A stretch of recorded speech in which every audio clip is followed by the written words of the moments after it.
Hey, what's going on, guys? Turkey here. Welcome back to the channel. Today I'm going to show you guys my Pathfinder deck that I've been playing in the Sorcerers Summit League. It's a mono air evil Pathfinder that's got some tricks up the sleeve. So we're going to get into it looking at Pathfinder. Pathfinder, he's got your Atlas can't contain duplicates. Draw no sites during setup. So you just draw 3 spells. And then he's got tap, reveal and play the topmost site of your Atlas to an adjacent void or rubble and move there. So Pathfinder is very unique. Definitely one of the more different avatars in the game. You don't get to draw sites during the start of the game. And you don't need to draw sites because you play them directly from the top of your Atlas. And this is different than the normal site placement rules. You don't need to have sites adjacent to like other sites to play it. You just need to be adjacent to Pathfinder and then move to that site. And you sort of, get to like carve this path throughout the realm that Pathfinder goes into. The big benefit of Pathfinder is the ability to kind of just play a site every turn and just draw from your spell book consistently. Lets you kind of play a more medium curve where you kind of have like 5 drops on turn 5, 4 drops on 4, stuff like that. You're never sacrificing your mana for your action. You kind of get the best of both worlds there. Pathfinder got a big quality of life buff with Gothic because there's kind of now enough sites that you can do a mono element deck as Pathfinder and not need to like have like silly sites that don't help you at threshold. You can kind of just fill out your entire Atlas with 30 of like, in this case, air sites. We do have some tech sites, which we'll get into when we cover the Atlas, but for the most part, we get to just play all the air sites that we need. And if we really wanted to, we could play 30 air sites and just never have to worry about it. I think we have 5 non-air sites, and that's fine by me. The big trick, the thing that inspired this deck is Mephistopheles. He's a 6-mana demon with 4 power, and he must be cast to your avatar's location, taking their life and replacing them as your avatar. Once on your turn, you may summon an evil minion from your hand to an adjacent site. So Mephistopheles, this is a good FAQ that kind of explains it. He becomes your avatar. He's not really a minion, so he kind of loses the demon type, I believe, actually. I don't know if it says it here. But he gains Spellcaster. That's an avatar character. He loses the characteristics of minions, gains the characteristics of avatars. You kind of actually can't play sites anymore because he doesn't have that ability. But you do get this ability where you can summon an evil minion from your hand to an adjacent site for free, right? Summon is a free effect. So that can be really powerful if you have a heavy top end. I decided to do this with Pathfinder because Pathfinder kind of loses value in the late game. Like, to make Mephistopheles work, you really want an avatar that has an early game ability and kind of falls off late game. Pathfinder is great for getting you to higher thresholds of mana faster, but when you already have like 9-10 mana, you don't really need that anymore. And so that's when you can switch into Mephistopheles, get 4 power on your avatar, turn into a beater, and then you get to play a free evil minion every turn. And we are packing the heat with Doom of Dilman, Draconian Bonekite, Nosferatu, 2 Lords of Fears, and then it gets smaller from there. But we have a pretty heavy top end with evil minions that Mephistopheles can get into play for free, turn into a beater, and it's pretty good. Eclipse is also just like a great card for a heavy evil deck, and we also have Black Mass, which is excellent for card advantage. On top of the evil synergies, we actually are kind of leaning heavier into undead than any other evil archetype. This is partly because we're in mono air, and mono air has a bunch of good undead.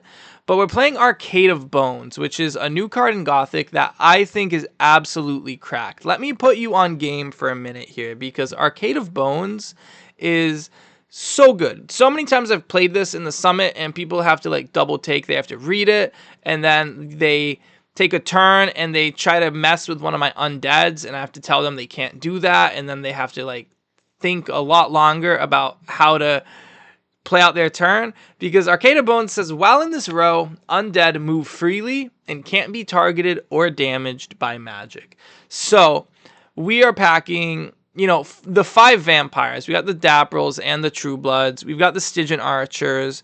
We've got Screamers, who I want to talk about later on. We actually, like, we don't have a ton of options. Mono Air doesn't have a ton of options for good undead. But the vampires in particular, like, what really takes the cake here. Because you play Arcade Bones on 3. You play the vampires on 5 with the Arcade Bones already in effect. Now, your vampires can't be infiltrated. They can't be like arc lightninged or fire breathing. They can't die to a poison nova. They can't be buried. They can't be targeted. They can't be damaged by magic. This is amazing. And they move freely. So they can defend from basically anywhere, depending on how your sites are laid out and which row Arcade of Bones is on. But you can basically play them way off to the edge of the realm, away from any threat, and still be able to defend any site in your domain because of that moves freely ability. Then you get to untap with them and just blow your opponent out with a Whirling Blades. And a lot of times, like, that's just the game. Like, the game ends on 6 because you untapped with a vampire and you got to cast Whirling Blades and got like 2 or 3 for 1, healed all your life back to 20, and, you know, like, go next, right? We only play 1 Arcade of Bones because we don't have that many undead, and so the second one feels a little useless. Sometimes even the first one, like late game, you know, it's not going to be great. I think we have like something like 19 undead, or no, we have less than that. No, that might be right. We have 27 evil minions, and that's a pretty high number. But yeah, we don't really have enough undead. Like, I would like to play this in like an earth air undead tribal deck with 2 copies, because I really think that, like, Arcade of Bones is a massively powerful card. And the other thing too, while in this row, the way it's worded, right, if it gets buried or, you know, burrowed and submerged in any way, it still works, because it just says it doesn't say nearby. It could get earthquaked, I guess, and like moved around so that it affects a different row, but it really has to be destroyed. If you like bury it or something, it's still gonna apply just fine. The worst thing about this is that it is symmetrical. So like the opponent's undead can kind of benefit from this, but you can just kind of play it in a way so that most of your sites are in the row so that they have a hard time summoning undead there. Arcade of Bones, absolutely cracked. We'll go down the list at this point. I think that's kind of the stuff I wanted to really share was Arcade of Bones and Mephistopheles. We got Eclipse, you know, great like evil payoff. It's an anthem. You can summon minions there. Black Plague, great removal. Mono Air doesn't have a ton of great removal, so we love having a Black Plague. Ring of Morrigan's, you know, a no-brainer. Torshimar Trinket, of course, right? We run 2. I have a hard time finding 3 in most lists these days. Especially because like we have a ton of artifacts, right? So only 2, but we have a Highland Princess who can usually like find us one, so that's fine. Or the ring if, you know, if we need that. 3 copies of Toolbox because they're the best. Arcade of Bones we just covered. We run both Omphaloses because we are mono air, so the air water and the air fire Omphalos we get to run, and that gives us tons of card advantage. We have a good amount of card advantage with the 2 Omphaloses, 2 Grandmaster Wizards, and Black Mass. Being Pathfinder, I like to pack card advantage because you're gonna have no shortage of mana, so you're gonna want cards to use that mana with. So really like our draw suite in this deck. And one Rolling Boulder because it's just a tricky card. There's a lot of 4-power stuff that Rolling Boulders just kill. They kind of don't discriminate, you know. It's not even a projectile, so like it kills stealth things, it kills airborne things, it kills so many things. I love a good Rolling Boulder. Highland Princess, you know, if you're in mono air and you're playing rings and trinkets, it just kind of feels obvious. Earl of the Ivory Towers, he's a 3-mana 3. He's a demon, so he's evil, and that's kind of the selling point for him in this deck.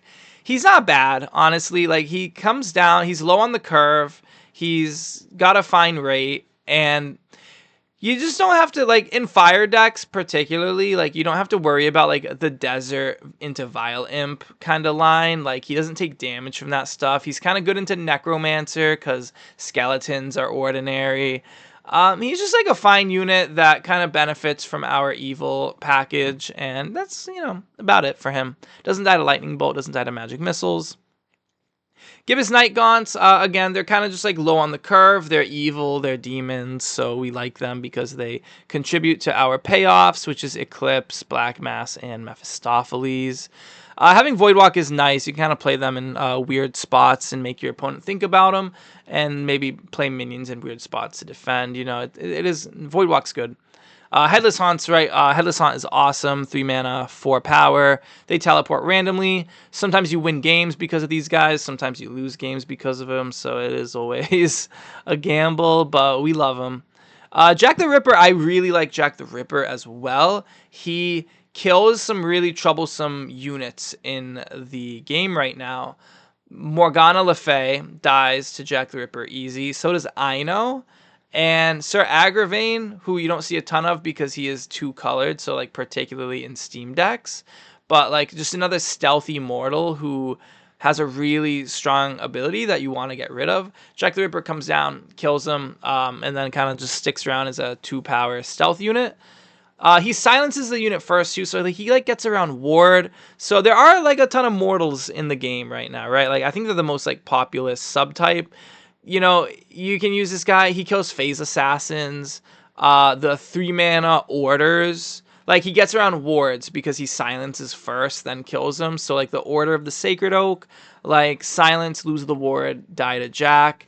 He is evil. It's worth noting. That's kind of easy to miss, I think, with his subtype. Although the FAQ does, like, you know, so if you do look him up, you can kind of see it easily. He is a monster, so he contributes to the evil subtype, and that's really cool. Jack's pretty solid. I like him a lot. Screamer. We're playing Screamer. We're at 4 copies of Screamer. I really like him. 1, he's evil. 2, in particular, he's undead, so he works with Arcata Bones. 3, he comes down low on the curve, and he buys you a ton of time. Like 3 mana, 3 power, and then he's got this Genesis ability. Tap target adjacent enemy, and make it take a step away. So if you think about what like other decks are doing, especially aggro decks, I didn't play Screamer at the start when I first built this deck, and I would lose to aggro quite a bit. If you think about like a deck like playing an Autumn Unicorn on 3, and like that's tough to deal with, Screamer just like pushes it away, and then they have to like spend turn 4 like moving it up, and then like they're attacking you on turn 5. But then the way the curve works for us is like now you're attacking, your unicorn is in place now, but it's turn 5. So like I'm playing vampires and like legions of Gauls and like, you know, bigger things, and like I'm just moving on from like the 3-drop range. And Screamer just gives you that time, right? Like he comes down early enough to take a like kind of just buy you time from the opponent's three drop, which there's a lot of powerful 3 mana plays. I think the game really starts at the 3 mana mark, and Screamer just kind of like says, take another turn, actually. And yeah, he benefits from the evil synergies, from the undead synergies. I've been really impressed with Screamer so far, so definitely give this guy a try, especially if you're heavy in undead in particular. 2 Sturmgeist, because this guy is nuts. 3 Stygian Archers. I do like these guys. They make you skeletons, which are evil undeads, and they are undeads themselves, so they benefit from Arcata Bones. I basically, any playable undead, I just tried to jam in this deck that I could, because I am really that impressed with Arcata Bones. Bane of Aventus is really good. Sometimes he's a brown bears, but other times you get to just take control of 1 minion, sometimes a bunch of minions. I've seen this guy absolutely break games. I've seen him be kind of whatever. I think he's just worth playing if you can cast him. 2 Gyre Hippogriffs. In recent thoughts, I've been thinking maybe these could be Avenging Angels. They're very solid, the way they can just kind of come down and kill anything with the airborne charge and lethal. And then if they manage to like stick around, you can get that lethal. So like Avenging Angel, I do think it might be good to cut the hippogriffs for this lady. If she ends up living somehow, because the thing is you usually crash her into something, right? But if somehow she gets to see another turn, this isn't a Genesis ability, so she can get lethal on subsequent turns, and then like with a Whirling Blade, she just like kills everything, and it's kind of crazy. So I think Avenging Angels might be the move here. Dapple Vampires, I don't think we need a discussion on these guys. Arcade of Bones is great. They're evil. They heal us. We love them. They're like the best Swirling Blades target around. Legion of Gaul is really good, especially in imposter matchups, because you can just totally hose the imposter collection and don't let them play as an avatar, and we love that. They're also just like good, like 5 power, airborne for 5 mana. It's like actually just really efficient on its own, and then they have a good genesis. Runatus Trueblood, just another vampire, right? Kind of, the fixed vampire. Grandmaster Wizards for card advantage. 2 Lords of Fear, big evil. So now we're getting into the big evil stuff where it's like, this is what we want to be dropping down for free with Mephistopheles. Lord of Fear has done a lot of work for me, particularly in Necromancer matchups, because the skeletons already can't move to defend. And then when you say they can't defend alone, it's like, wow, you just get to hit like every site, like with no contest. This ability is very powerful. Enemies can't defend alone. And then he's just a 6 mana 6, so he's a big beefy bomb. And we love that. Mephistopheles. Nosferatu I really don't like. Honestly, I would be so glad to cut this guy. But I just don't think there's a better undead in mono air. And I'm just trying to... He's big. Like, he's a 6-drop. So it's good Mephistopheles value. And he is recurable. Like, he comes back here and there. And so, like, that's cool. But he's very slow. I'm not a fan of this guy, but he's an undead. He's evil. He's whatever.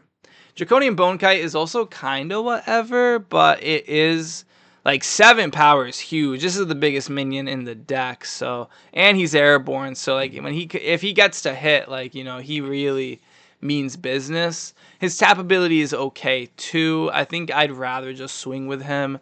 But you do get that option to potentially make skeletons, and that's always nice. Dumadilman is the absolute bomb that we want to drop with Mephistopheles. Sometimes we just hard cast him because this deck doesn't really have that hard of a time getting to 8 mana. Can't be banished, destroyed, or modified, so once he hits the board, like, he means business. The only way that they can really get rid of him is with a mesmerism, and that is pretty backbreaking if he gets mesmerized, but... you just got to deal with that, I guess. And then, yeah, there's nothing else. You can bounce him, and that's about it. For the magics, we got Browse to kind of just find, what we need in the right spot. 3 Blinks because mobility is really important in Pathfinder. I've kind of been off of Blink in a lot of decks. It's very interesting because this used to be such a staple, but I still think it's kind of like necessary in Pathfinder just to get around. Sometimes... you get cut off in certain spots in the mid game, and so you want Blink to just keep playing sites. 1 Displace because I have a Displace in the collection as well, but I decided I want one in the main deck because the Interrogator aura, Sphere of Animosity, is so funny against Pathfinder, and I really don't want to like get trapped by that in the earth. Like if this comes down on 3. Or heavens forbid turn 2 with a tower, it's kind of just game losing, right? So I just want an extra out to Sphere of Animosity. Displace is a good card. You can do a lot of tricky things with it. Pushing Omphalos onto enemy sites, or an enemy Omphalos onto my sites is pretty good. Pushing just units away from things. I won the game with a Displace once because of a Baba Yaga's hut where I was able to move a minion onto Baba Yaga's and then move the hut and then win the game with an attack there. So you can get tricky with Displace. It's pretty good. Just 1 copy. 2 Magic Missiles for the early game and as a finisher. Black Mass for evil payoffs, card advantage, and 3 Whirling Blades because you just win the game sometimes with a Whirling Blades. I won't go too much into the sites. It's mostly like air sites, but Baba Yaga's hut is really interesting. You can, if you get it like in the mid game, if it's like your 4th or 5th site, you can usually just like swap it with your home site and then start pathfinding the other way. And that kind of means that you'll never get cut off until like 8 mana, and it's really strong that way. And then you do just have it for a little bit of tricky stuff like throughout the game. It's even good like late game too, because in the late game, if you're pathfinding, you're probably like somewhere crazy, like on the opponent's back row or something like that. And then you just get to like teleport across the entire realm, like going back to your home site or something close to it with Baba Yaga's hut. So I've never been disappointed to see it. I've also like never like, I've never played it and got it as the first site. It's always been good when I get it, but I'm sure like seeing it too early just feels like, okay, I got this vanilla colorless site and that's not great. But definitely worth running, I think, in Pathfinder. Mirror Realm's just like a staple. And again, it's another site. I guess all of the tech sites are going to suck on turn 1. There are sites you want to see like in the mid to late game, but Mirror Realm copies anything, so it's awesome. Pillar of Zeros, it's healing, it's graveyard hate. We don't have anything that really cares about using the cemetery in this deck, so it's pretty much just all upside for us. Vindictive Nation is really good against like Atlantean Fate type of stuff. Roots of Yggdrasil kind of just one-shots the opponent. A solid site that's worth just having. And Wizard's Den, because it draws us a card. And then even if we end up having a discard later, we got to loot. And that's pretty good. I don't think there's anything too fancy in our collection here. It's like, mono air stuff. So it's just like blink, disenchant, displace light. Yeah, like pretty standard stuff here. I don't think there's anything out of the ordinary. And that's the deck, right? It's just like mono air. It's evil. It's Mephistopheles. And I think that's like the cool thing. That's the part that inspired the deck, is the Mephistopheles play. I think Pathfinder is a good avatar for that. I think Pathfinder's in a pretty good spot right now in the format because he's able to play the mono elements now, which he couldn't do in the previous formats just because there weren't enough sites. And the format is kind of mid-rangey, so you kind of get to reach that 5 mana threshold, that 4 mana point, faster than the other avatars, or at least without giving up card advantage. And then you get to kind of play the same game as them, but like with more heat, I guess, in your hand. And I've seen a lot of Pathfinders in the Sorcerer's Summit, like mono water Pathfinder is really good. Water is kind of really strong right now, so of course that's the deck to beat. I've seen some mono fire as well. I have not seen mono earth. I guess mono earth is nobody's into that for Pathfinder. But I've been having a lot of fun and a lot of success with this deck. I don't think it's like a tier 1 or anything, or maybe it's like tier 2. I usually think of like there's usually like a tier 0, like the S tier like deck to beat, and then there's like the tier 1 decks that are like strong, and then there's like the tier 2 decks that are kind of like the underdogs. I think that's where I would put like this. It's solid, it's putting up results, but it's not like unbeatable, and it's not like the best deck either. So, but it's fun. It's pretty easy to pilot on. I mean, there's like some tricks to it, I guess. Like Screamer, like yeah. Screamer's tricky. I really like Screamer. Try this guy out if you can find slots for him. He's really good. Knowing when to like go on the aggressive with Lord of Fear. There's some tricks you can get up to, but I think Pathfinder is pretty easy for new players because you never have to deal with drawing sites for turn. You just get to draw your spells. You get to ramp. You get to just kind of go bigger than the opponent, and who doesn't love that, right? So that's the deck. I'm going to publish it on Curiosa once this video goes live so that you can see it there. And the link will be in the description below. Thanks for watching if you got this far. Hope you have a great day. Leave a like on the video and subscribe to the channel if you haven't already. Let me know in the comments what you want to see next. Thanks, guys. Have a great day.